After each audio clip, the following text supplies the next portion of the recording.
in that context. Isaiah 62. But let's get down to verse 10. Go through the gates. So the context for gates are that they mean what? Praise. They mean praise. So in Isaiah 62, when he says go through the gates, what is he saying? Praise.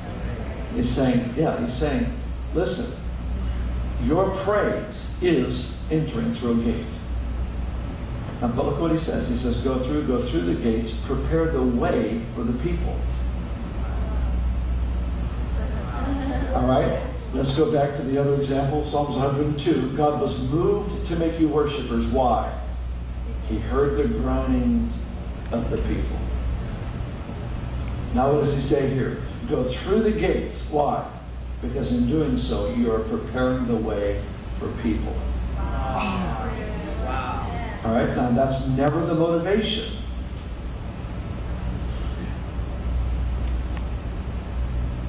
If the fruit becomes the motivation, we become twisted.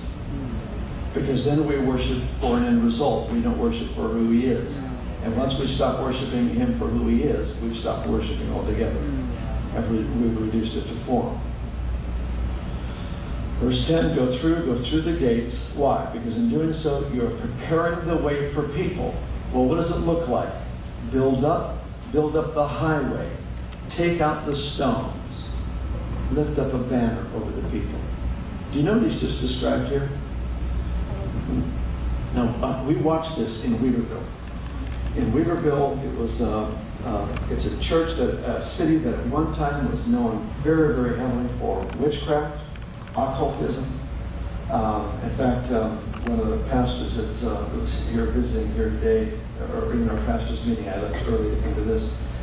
He was familiar with Weaverville, and he used to live in that area. It was known for just the witches, the warlocks, and all this stuff. And it doesn't mean it's all cleared up now. Everything's fine. But there's been such a transformation. I'll tell you how it happened. When I got there, all I did is I focused on raising up the church to where the worship was, just to learn to respond to the presence. And it was interesting because we had one piano player, and she ended up moving out of the area, so we had nobody to play any instruments. So I lead a cappella. Then we had Kathy Valentin. It's an interesting story. I don't know if she's told you, but Kathy Valentin, who came to me, she said, I played the piano as a child. I said, really? She said, yeah. She says, you just tell me one song you want me to learn for next Sunday, and I'll learn it. So she would be ready for the one song. She just went practice it all week till she could just get down the basic chords, And I said, all right, well, we're going to sing this song. So we'd sing 3 or 4 or 5 songs, but one song we had a piano player. So we'd sing a cappella till the one song, and she'd play the piano, and she was still, we'd sing, without any instruments after that.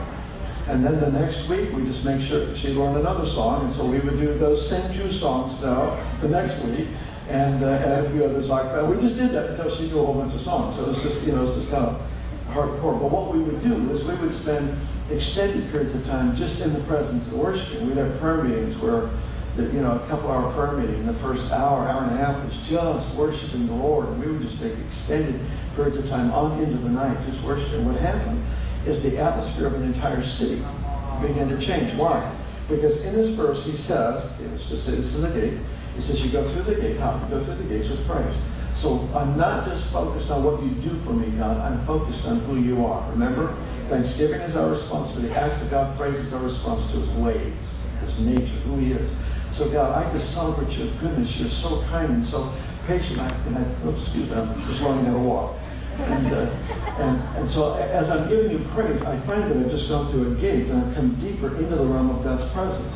But what I don't want to do is I don't want to measure what's happening. I want to keep my eyes on him. And I just want to celebrate him. And so there are times when that presence becomes deeper and more profound. Now what's happening is I'm filled with absolute peace, absolute rest.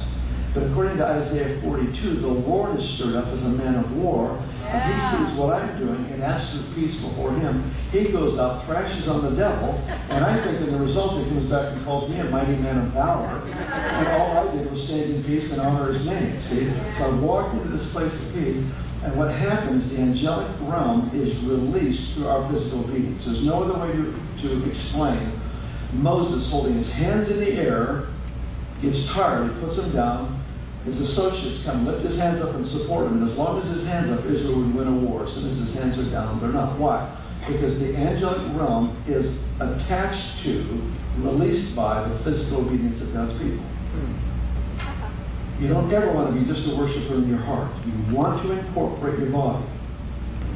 Why? Don't try to figure it out. That's why it says, lift up holy hands without wrath or doubt. Without wrath, don't get mad about it. Without doubting, don't question how good it is. Just do what he said to do. And so here we are. I'm blessing the Lord.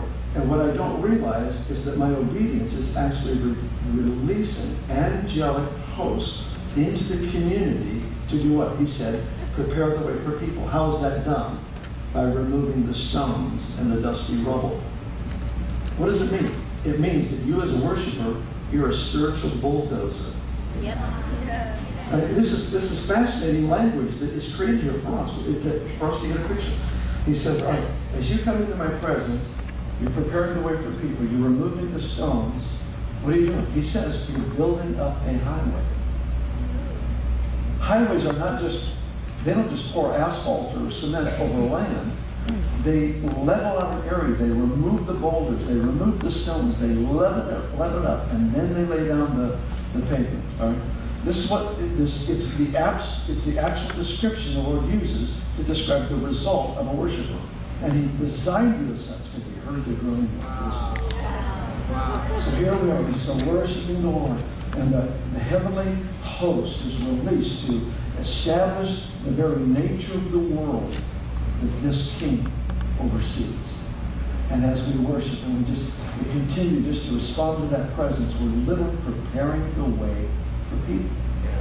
And we do it by just celebrating Him, responding to Him. The angels know what to do. They respond. They enforce the reality of our expression until our cities start becoming like heaven itself. Where the obstacles are removed. And you'll find this in city after city, where there have been worshipers in our city in Weaverville that got to the place where unbelievers would actually witness to visitors who came to town, and they would tell them what God was doing in the city. An absolute fact. It took 5 years probably to get the kind of breakthrough where there was a shift. It took 5 years to get the real shift. And then people would come to me and say, I know what you're talking about now. I know what you've been working at. And there was all this opposition and difficulty.